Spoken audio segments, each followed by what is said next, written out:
Hello and welcome to another edition of A Coffee with Chris, the social media show that helps you create impact. As always, brought to you in association with our charity partners, Big C, who help local people affected by cancer, and Blue Bear Coffee, replacing your business's coffee to help children that have experienced human trafficking. Today, I am sipping on their Ethiopia blend. It is unbelievably delicious, so make sure you pick up yourself one of these bags. You can do that online or visiting their store on Tombland in the fine city. That is the formalities done and out the way. I am really excited to welcome today's guest onto A Coffee with Chris, founder of Red Lantern, 𝗖𝗵𝗿𝗲. Red Lantern connects celebrities, rights holders, and brands with China and other key Asian markets. 𝗖𝗵𝗿𝗲, welcome to A Coffee with Chris. Obviously, you specialize in helping brands crack the global code, if you will, really, and kind of make that a thing. Why, how? Get this conversation going, please. Yeah, I guess if you want to take it back to why am I in this business, I was a journalist before. I actually worked at the Evening News in Norwich for a while. And then I went over and did a stint in China for a year, working for kind of state media over there, because that was kind of legacy interest that I had in China from before. And it was really during that year in China, which I think now would have been around 2010, that kind of media landscape was changing and social media was emerging. And I was talking to Chinese colleagues and asking them, you know, how much are international brands engaging with what you're consuming here? And it was just obvious to me at that time that there was, you know, particularly in sport, which was something I was interested in, no one was really doing much. So, you know, it immediately kind of occurred to me that it was an opportunity that there, you know, to be grasped by someone. Why is it, 𝗖𝗵𝗿𝗲𝗏, that the Western world struggled to connect with that market? What is it? Why is that the case? Well, back then, 2010, it was simply because like Chinese internet, Chinese social was emergent. So it wasn't like there'd been this 10-year period before where people could have done stuff. And it's also just because the way China is, it has its own ecosystem, its own platforms. So the stuff that you'll publish on Western channels, it will go everywhere, but it won't necessarily go into China. They've got their own ecosystem going on there. So you needed a bespoke strategy for that. And that was really where we started. And because I'd always wanted to start my own thing, but you know, sport was something that I loved and could talk around. So that was a logical place for me to start. And that's pretty much still where we are in terms of working with sports rights holders. It's so interesting, the breadth and depth of your work, 𝗖𝗵𝗿𝗏, and I'd highly recommend that people go and connect with you on LinkedIn and check out Red Lantern as well to kind of explore what you're doing and how you're helping people. It's phenomenal. On that note, the reason why I wanted to book you, and I'm delighted that you're here with me, 𝗖𝗵𝗿𝗏, is what are the starting steps, right? So let's use me as an absolute dummy example, right? If I want to, quote unquote, go global, what things does my business need fundamentally in order to actually achieve that? Say I only helped the British market, for example. How do I actually go global? What do I need in place before I get going? I think, yeah, I mean, it's always case by case, and we work in sport. So typically in sport, what people are looking for, and these are sports rights holders, whether they're people like the Premier League or individual athletes like 𝗖𝗵𝗿𝗏𝗏, they're looking at growing their audience and their reach for the benefit of their existing partners, but also creating new revenue streams as well. So you have to be clear before you spend any money or invest any time, like what is your objective? What is it that you want to drive from reaching into new markets? Now, typically for a consumer brand, that will be revenue. But as you all know, you can't put the cart before the horse. So you have to build awareness, you have to build interest, you have to build intrigue before you're going to convert people into customers. So that's generally the approach that we would take. And we say to a lot of people that you might not be the right fit for this market. With lots of the tools that are available now, a lot of the businesses that we speak to, the reason they'll speak to us is because they've got some initial traction in a particular market. So, this has organically happened. How do we create more momentum behind it? How do we amplify it more? And, we'll take a view, we'll get the local market office to have a look and the team and come back with, this is how we think you can go from 0 to 1 or from 10 to 100. It's so interesting. It's so interesting. I really appreciate you saying that. I think the other thing that I'm sure you would agree with me, you're welcome to disagree, of course, that is so important is understanding the culture, right? Because it's not just a case of, well, it might be just a case of picking up your product that you sell to the British market and go, well, there you go. Yeah, have that China, have that Thailand, have that, etc. It doesn't work like that, right? You have to understand the culture of these Asian platforms and how they work. Am I wrong, or is that correct? That's 100% correct, and that's part of the reason why we exist. And it's often referred to as cultural marketing, what we do. So, for example, going back to some of the customers that we work with, you're a big sports rights holder, you'll have fantastically popular global channels that will reach everywhere. But what we are is a kind of supplement to that. We're reaching the audience that your English language content isn't reaching. And what we're doing is every country will have that sort of cultural narrative every day, the things that people are talking about, whether it's a film, whether it's a soap opera, whether it's a local musician, whether it's something a politician has said. Like, those are quite clearly defined by national boundaries. So what we do is kind of go in and look at those localized trends and kind of integrate the rights holders and the brands with that, so that they just drive a bigger conversation and more interest. So it's exactly right what you said. There are cultural nuances that if you really want to get under the skin in a certain territory, you have to be aware of. And of course, a big difference is the platforms themselves, right? Because everyone over here is fully understanding of the size of a Facebook, of an Instagram, of an X, of a YouTube. But in the Asian markets, but specifically China, it's WeChat, it's Weibo, and it would be really good to get from you a very basic, what is the difference between those platforms that are massive over there versus the Western platforms that we have here? Yeah, I think it's interesting. A lot of them are kind of like for like. So Weibo, or Weibo, as some people would call it, is like a Twitter. Then Douyin is another platform, which was basically the forerunner to TikTok. So we know TikTok ultimately came from China. That was an algorithm that was developed with Douyin first, and then became so successful in China that they took that algorithm and that platform and rolled it out globally. And then you've got other platforms, like another one's called Bilibili, which is kind of somewhere between YouTube and Twitch. And then WeChat is kind of probably what WhatsApp will become in about 5 years. One of the main differences that we see is, like, Chinese platforms are often built with conversion first. So they are, China was the innovator of e-commerce, because way back in the day when SARS hit China and Hong Kong, people still wanted to buy stuff, but they couldn't get out of their homes. So you will find that these Chinese platforms are way ahead when it comes to e-commerce.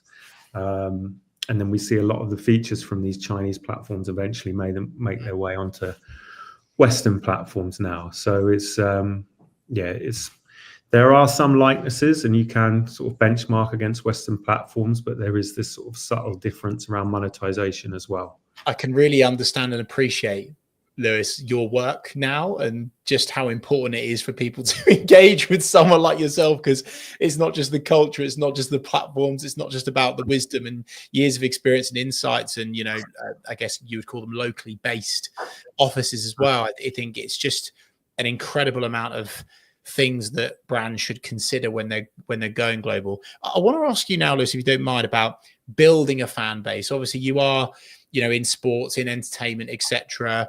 To use the Kylian Mbappe example, for if him and his team are like, right, we want to build Kylian's brand in China, for example.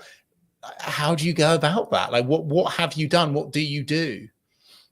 There's a process. As I say, everything is case by case to a degree, but Sure. also there is kind of repeatable processes. So the first thing we'll do is look at what's the existing sentiment and conversation around this rights holder or this athlete or this influencer or this creator in market. Have they got traction already? How are they talked about? How do they want to be seen in the market? What's their positioning? Are they doing it for audience growth? Are they doing it to facilitate some of the agreements that they've got with their existing mega sponsors, which someone like 𝗖𝗵𝗿𝗶𝘀 will have? So we plot through the objectives, the existing sentiment, and then we'll just kind of do a year one plan. Like these two channels are the best fit. We know we're not going to get content off him every day. Maybe we'll get one content, half a day a year to grab content, that kind of stuff, and just making sure that we've got the tools to make it a success. Because you can launch a channel, but then you've got to fulfill that channel and make it work. So there's various things that you've got to take into account to make sure that it's sustainable as well. So a few things. Yeah. Well, whilst we're on the topic of I guess influencers, I mean, Killian is obviously absolutely massive, but specifically on influencers, Lewis, are they as an effective opportunity in those markets the same as it is in the Western markets? Like you should engage with influencers to break into those markets? Yeah, we would say 100%. I mean, there are differences in these markets, but there's also like commonality just globally in the way that the media landscape has changed. So influencers, creators, streamers, they're a thing in all of the markets that we work in, whether you're a fan of some of their content or not. So we have seen certainly a trend with our clients that they've looked for us to replicate their sort of influencer cohorts that they're working with globally, saying, well, we want an influencer cohort in China.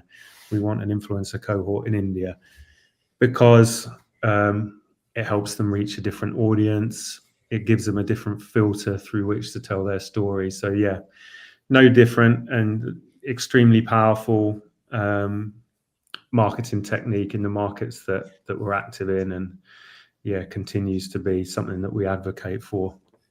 I'm so pleased you said that, Lewis, because I think even here in Britain and England, people are still waking up to it. People still don't trust it. People still don't know what they're doing with influencer marketing, but it's just incredibly powerful. Of course, there's things that you have to do to get it right, but I'm pleased that you validated the power of that with the emerging markets as well. Lewis, humour me. I'm fascinated into your world, your business. It impresses me a lot.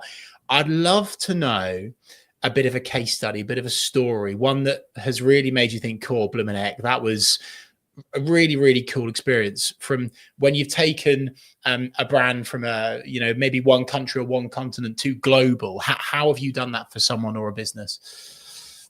There's been lots of great experiences, and you'll know this from running your own thing. There's nothing like it when you get to go on that journey, and that's part of the fun. That's part of the buzz for those of us that want to, try and do our own thing. There's been lots, to be honest with you, and I don't want to overclaim, because obviously we're working with people that there's lots of reasons why they're a success. But we've worked with Wimbledon and we've worked with the Premier League for more than a decade now, and we've overseen that evolution of their strategy with them in some of these markets and grown these huge kind of social and operated channel audiences into the tens of millions. So that is an achievement in itself, because that is there needs to be consistency and quality of content to do that, and to maintain relationships with that quality of client.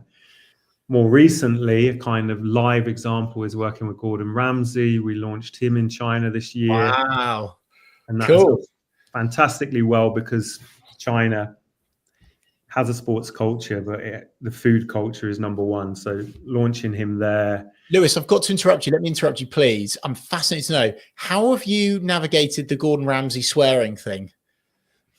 Well, as for the China teams, I think they're just selective in what they do. Sometimes it works as part of the sense, sometimes it doesn't. But Wow.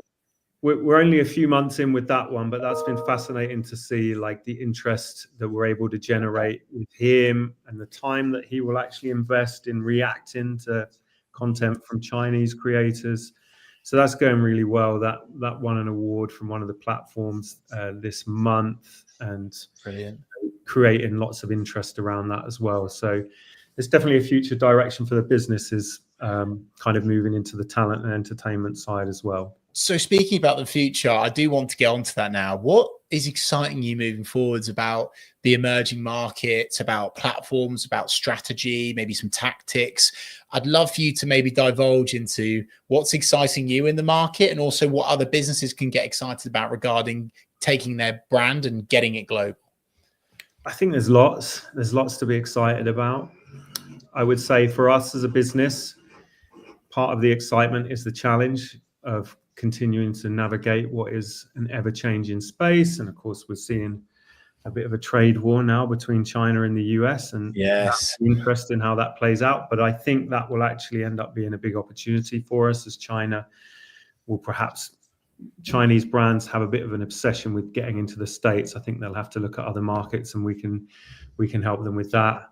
I always say, like any new technology, there's good and bad user cases. I think social media is an amazing opportunity for people that know how to use it. You know, you can become a self-publisher. You can, we're seeing people, streamers, and able to command audiences that huge media legacy companies, have to have huge overheads to match. So for your brand, you can reach into China from a bedroom in Norwich.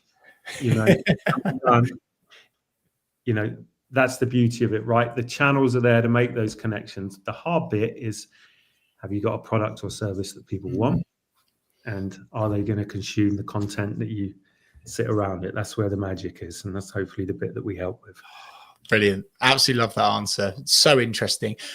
The thing I always like to do in these conversations, Lewis, is highlight and almost warn people about the mistakes, and be really honest and upfront and transparent with them.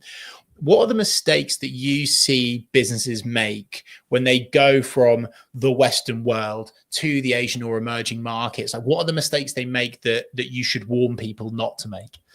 Yeah, I think it's, again, you've got to have your objectives clear, and you've got to do some analysis up front to make sure you're not wasting your time or money. And we're very honest about that. Like we do say to people, look, you'd be tipping money down the drain right now if you go for this. You have to get the proposition. So I would say, don't try to go too big too soon, and make sure that you are just approaching the market in a relevant way.